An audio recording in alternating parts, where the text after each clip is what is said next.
Ассаламу алейкум, урматтуу туугандар. Бүгүн үй бүлө рубрикасы.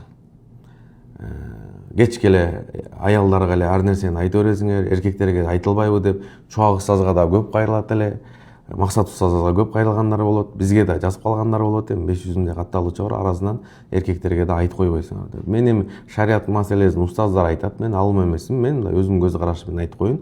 Но исламда өзүңөрдү жана үй бүлөңөрдү тозокоттон сактагыла деп эркекке жүктөгөн. Акыретине дагы, бул жашоосуна дагы морально, материально үйгө продукты ташып келип обеспечитиш бул эркектин мойнундагы милдети. Чубак устаз айтат эле, туалет кассаң да кассың, бирок аялың кансададай болуп жашасын. Аял иштеш милдет эмес. Эркек тапкан акчада береке бар. Аял киши шарият боюнча иштебегенге анын укугу бар.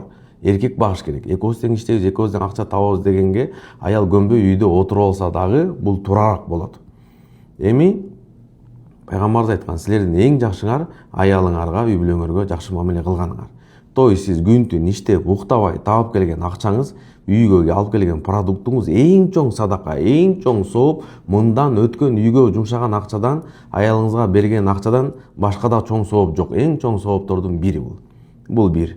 Эми кээ бирлер аманат да бул. Аял аманат кылып алгандан кийин көз башын талкалап ургандар бар, таштап кеткендер бар. Бул жерден да эске алып коюш керек, сиздин карындашыңызды бирөө ушундай мамиле кылса сизге жагабы эле, сиздин эжеңизге бирөө ушундай мамиле кылса жагабы эле. Ал сиздин аялыңыз болгону менен ал бирөөнүн бапесте өккөн кызы да, өстүргөн кызы. Сиз кызыңызды караңызчы, бирөө сиз урса, сиз ошого макулсузбу? Эжеңизди урса ошого макулсузбу? Карындашыңызды урса макулсуз? Эч ким макул эмес. Ошондой эле бул аманат, бул жоопкерчилик. Эми аял кишиге мамиле болуш керек. Кээде биз мына эркектер көчөдөн тоюп келип алабыз да, баарыбыз өзгөчө ишкерлер мына жакта көчөдө баардыгы тоюп келип үйгө жарылып тамак ичпейт. Ал аял киши тамак дайындап отурат. Тамак ичпесең дагы бир чайды коюлуп ошол аял менен сүйлөшүш керек. 2 саат достору менен сүйлөшүп отургандай, аял менен жок дегенде бир жарым саат убакыт бөлүп турсаң, ал жарылат, ичиндеги нерсенин баарын айтат, төгүлөт, чачылат. Эгер сага төгүлбөсө, ал подушкасына төгүлөт. Ал кайненесине төгүлөт, же энесине төгүлөт, же башка жака төгүлөт. Анан үйдөгү нерсе башка жака чыгып кетет. Ошол чыгып кетпеш үчүн барып курсагың тойзо дагы чайды койдуруп, жарылганча варенье менен чай ичип отуруп, аны тыңшап отуруп угуп беришке дагы туура келет. Кээде нар жака бер жака чыгыш керек, убакыт бөлүш керек. Албетте иштеп жүрүп эми убакыт болбой калат, бирок ошондой болсо да убакыт бөлүш керек. Карап көрүңүз, эми европейцтер таң атпай итин чыгарат, 2-3 саат убакыт бөлөт. Итин дагы үйгө камап жатпайт, зерийип кетет депчи. Аялды кечке туудуруп эле үйгө таштап койгон бул жакшы эмес. Кээ бирлер ушундай көңүлү калып калган, баягы ислам жоктугунун себебинен кээ бир үй бүлөлөр сүйүүнүн ордуна сүйүү менен кармалбай эле бир ушул никегөөлүк менен эле кармалып турат да, ээли турат. Ошого эми жашоого анча мынча кыйынчылыктар болот. Үйлөнгөнгө чейин башкача, үйлөнгөндөн кийин башка. Бирок ошонун баардыгына чыдап үй бүлөнү кармап калганга колдон келишинче аракет кылып калыш керек. Бүгүнкү статистика боюнча Кыргызстанда ар бир 4-чү адам дейт, ажырашуу деген бул эмне деген катастрофа.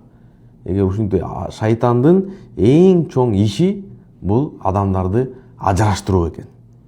Башка шайтанды ушундай баягы бул эми чоң окуя, шайтан баардык шайтандардын баарын жыйнап, ошо эң чоң сурап, сен эмне күнөө иш кылдың? Мен зына кылдырдым, мен урурлук кылдырдым, мен мындай кылдырдым. Сен андай деле кылбапсың, сен мындай деле кылбапсың. Анан сен эмне кылдың десе, мен бир үй бүлөнү ажыраштырдым дейт. О деген экен. Молодец деген экен да.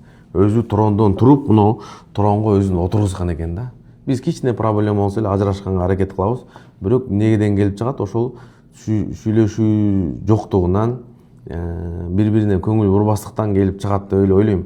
Эгер сүйлөшүп, жакылап, телефонду таштап, сүйлөшүп отуруп көрсөңөр, экөөң бири-бириңе жага турган эле адамсыңар. Бири-бириңи жактырып алгансыңар. Ошого анча-мунча аялыңызга көңүл бурбасаңыз, анан аялыңыз ар качака проблемасын төгүп жазып баштайт. Анан үйдөгү семьядагы нерселер сыртка дагы чыгып баштайт. Ошого эркек мындай үй бүлөнү кармап калганга аракет кылыш керек. Бирок эркек үйдө отурса дагы көп проблема болот.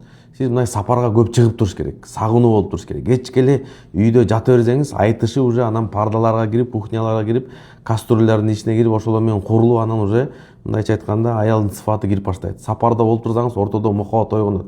Чыгып көрсөңөр бир 40 күн дабатка, бир жок дегенде 3 күн жок болуп, анан келип мындайча кечке эле үйдө жата бербей. Эми Чубак устаз айткан адамдын бактылуулугу көп акча тапканда эмес, же көп бир саясатта же президентте болгондо эмес, анын жакшы такыба аялында депчи. Жакшы аял келсе бул жарым ырыс деп бекеринен айтылбаса керек да. Бирок кээ бир аялдар, тилекке каршы кээ бир аялдар мисалы эркек акча табып аракет кылса үй бүлөмдү багам дейт экен. Кээ бир аялдар акча табып баштаса, анда эркектин мага не кереги бар дейт экен да. Ушундайлар да бар экен. Акча тапкандан кийин эркекти басмырлап, уже эркекти тоботпой баштаган дагы жагдайлар кезикпей койбойт. Ошон үчүн эркек сөзү өтүмдүү болуш үчүн колунан келсе кандай күрүшүк болсо дагы, эмне болсо дагы үйгө обеспечить ете турган бул эркектин мойнундагы милдет. Сиз өзүңүздүн функцияңызды туура аткара турган болсоңуз, аял өзүнүн ордун табат, эркек өзүнүн ордун табат.